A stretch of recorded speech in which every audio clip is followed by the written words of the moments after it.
Berbeda dengan komunikasi kasual, komunikasi bisnis ini dia memiliki karakteristik yang lebih terstruktur, bertujuan dan berorientasi pada hasil.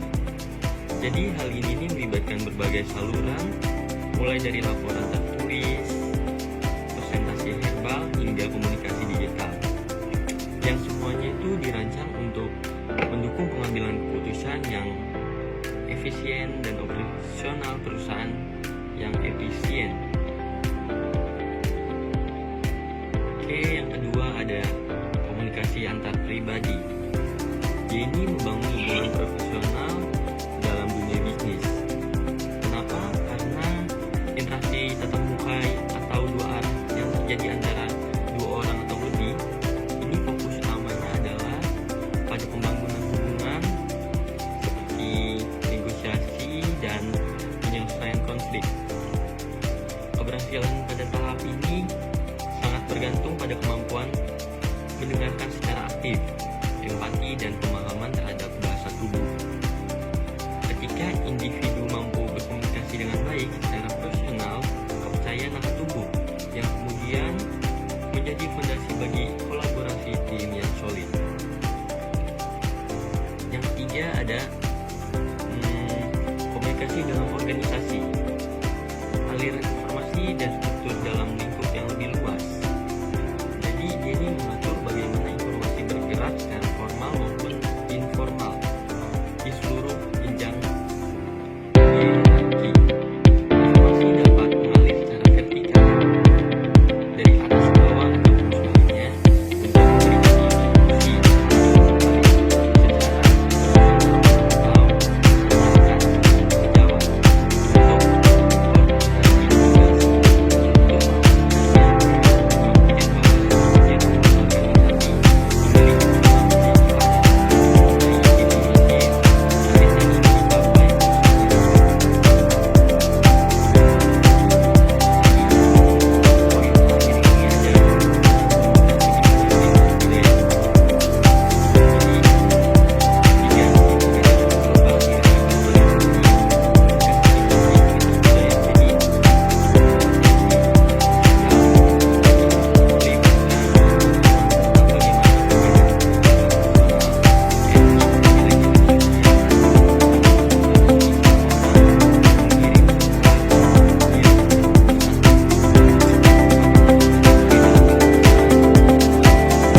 Dalam dunia profesional, etika adalah kompas yang mengarahkan bagaimana kita berinteraksi dengan rekan kerja, mitra, dan pelanggan. Presentasi ini akan membedah 3 pilar utama dalam etika komunikasi untuk